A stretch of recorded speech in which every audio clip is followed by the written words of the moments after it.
ഇപ്പോൾ CPM സംസ്ഥാന secretary MP Govindan മാധ്യമങ്ങളെ കാണുന്നു. പുനർജനി കേസിൽ VD സതീശന് ക്ലീൻ ചിറ്റ് നൽകിയതുമായി ബന്ധപ്പെട്ടുകൂടിയാണ് അദ്ദേഹം പ്രതികരിക്കുന്നതെന്ന് കരുതുന്നു.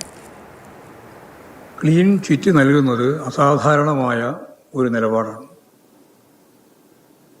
MLA എന്ന നിലയിൽ അനുമതി വാങ്ങിയിട്ടാണോ VD സതീശൻ വിദേശത്ത് യാത്ര നടത്തിയത് എന്നത് സംബന്ധിച്ച്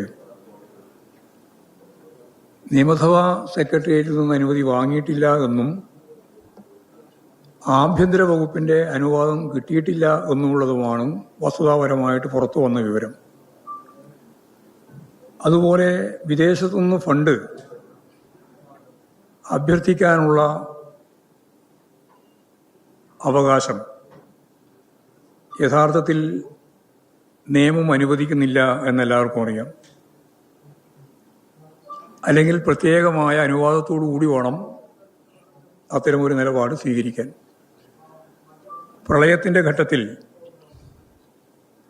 കേരളത്തിലെ മന്ത്രിമാർക്കുൾപ്പെടെ വിദേശത്ത് പോയി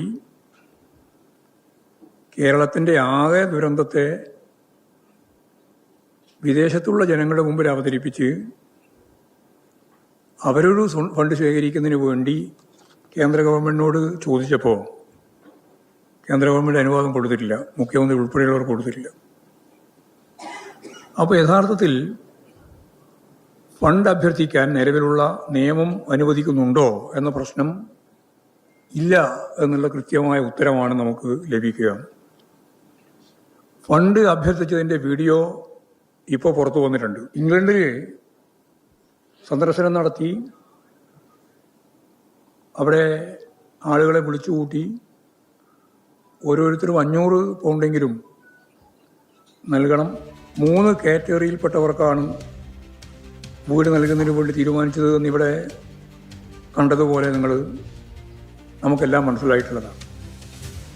അപ്പോൾ ആരുടെയൊക്കെ സഹായം ലഭിച്ചിട്ടുണ്ട്, എത്രത്തോളം ഫണ്ടാണ് കിട്ടിയിട്ടുള്ളത് എന്നുൾപ്പെടെ ഗൗരവപൂർണമായ ഒരു പരിശോധനക്ക് തയ്യാറാവേണ്ടതുണ്ട്. ഇപ്പോൾ വിദേശത്തു നിന്ന് 22,500 പൗണ്ട് വിവിധ വ്യക്തികളിൽ നിന്നാണ് സമാഹരിച്ചത് എന്ന് ചൂണ്ടിക്കാണിച്ചിട്ടുണ്ട്. മണപ്പാട്ട് ഫൗണ്ടേഷനാണ്, അവരുടെ അക്കൗണ്ടിലാണ് ഇത് എത്തിയിട്ടുള്ളത് എന്നും പറഞ്ഞിട്ടുണ്ട്. ഈ ആഹ്വാനം ചെയ്യുന്ന സന്ദർഭത്തിൽ തന്നെ ഇത് കൈകാര്യം ചെയ്യാൻ ചുമതലപ്പെടുത്തിയിട്ടുള്ളത് മണപ്പാട് ഫൗണ്ടേഷനാണ് എന്ന് VD സതീശൻ തന്നെ ചൂണ്ടിക്കാണിച്ചിട്ടുണ്ട്. അപ്പോൾ ഒരു കാര്യം വളരെ വ്യക്തമാണ്, വിദേശത്ത് നിന്ന് ഫണ്ട് പിരിച്ചിട്ടുണ്ട്, ഫണ്ട് പിരിക്കുന്നതിന് അനുവാദം നേടിയിട്ടില്ല എന്നുള്ളത് ഏതാണ്ട് വ്യക്തമാക്കപ്പെട്ടിട്ടുണ്ട്. അങ്ങനെയുള്ള ഒരു ഗൗരവമുള്ള പ്രശ്നം ആഭ്യന്തരമന്ത്രി തന്നെ വാർത്താ സമ്മേളനം നടത്തി ക്ലീൻ ചിറ്റ് നൽകുകയാണ്. ഇതൊരു അസാധാരണമായ സമീപനമാണ്. സ്വതന്ത്ര അന്വേഷണം അവസാനിപ്പിക്കുന്നതിൽ തിടുക്കം ഉണ്ടായി എന്നതാണ് രമേശ് ചെന്നിത്തലയുടെ വാർത്താ സമ്മേളനത്തിൽ നമുക്ക് മനസ്സിലാക്കാൻ കഴിയുന്ന ഏറ്റവും പ്രധാനപ്പെട്ട കാര്യം. വിജിലൻസ് വിസിൽ, അതായിരുന്നു രമേശ് ചെന്നിത്തല ഇന്നലെ ഉദ്ഘാടനം ചെയ്ത പരിപാടി. എന്ന് പറഞ്ഞാൽ അഴിമതി ഇല്ലാതാക്കുക എന്നതാണ് ലക്ഷ്യമെന്ന് അദ്ദേഹം പരസ്യമായി പ്രഖ്യാപിച്ചു.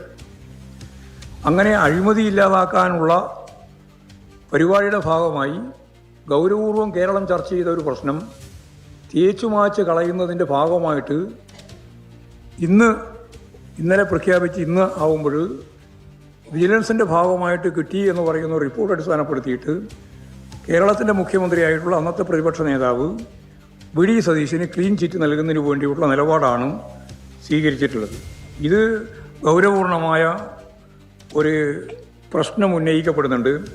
പുനർജനി സ്വാഭാവികമായിട്ടും കേന്ദ്ര ഏജൻസി കൂടി അന്വേഷിച്ചാൽ മാത്രമേ ഇത് മനസ്സിലാവുള്ളൂ. കാരണം പൂർണ്ണമായിട്ടും വിദേശ ഫണ്ട് അഭ്യർത്ഥിക്കുകയും വിദേശ ഫണ്ട് വരികയും ചെയ്തു എന്നുള്ളത് സമ്മതിച്ചിട്ടുണ്ട്.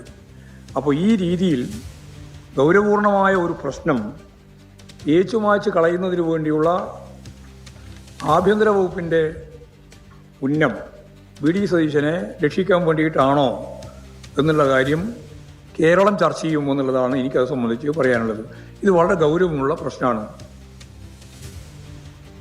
അപ്പോൾ വിജിലൻസ് കേസിൽ നിന്ന് വിദേശ ഫണ്ട് വിവാദത്തിൽ വി ഡി സതീശന് വിജിലൻസ് ക്ലീൻ ചിറ്റ് നൽകുന്നു എന്ന പ്രശ്നം വളരെ ഗൗരവപൂർവ്വം കൈകാര്യം ചെയ്യണം. ആഭ്യന്തര വകുപ്പ് മന്ത്രി ഇപ്പോൾ പരസ്യമായിട്ട് പറഞ്ഞിരിക്കുകയാണ് ഈ കാര്യം.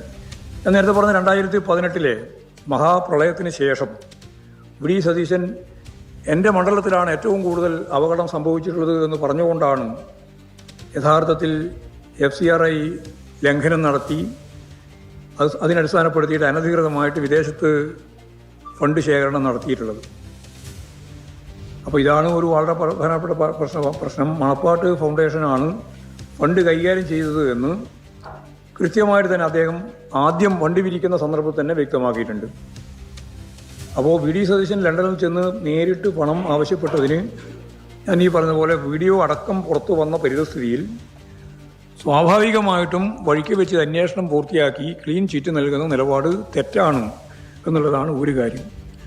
രണ്ടാമത്തെ ഒരു കാര്യം ഇതുപോലെ തന്നെ ബന്ധപ്പെട്ടതാണ്. കോൺഗ്രസ് തന്നെയാണ് അതിലെയും പ്രധാനപ്പെട്ട പ്രതി. ഇപ്പോൾ ചുരൽമല പ്രശ്നം കഴിഞ്ഞ് അപകടം സംഭവിച്ചത് അതിൻ്റെ 2ാം വാർഷികമാണ്.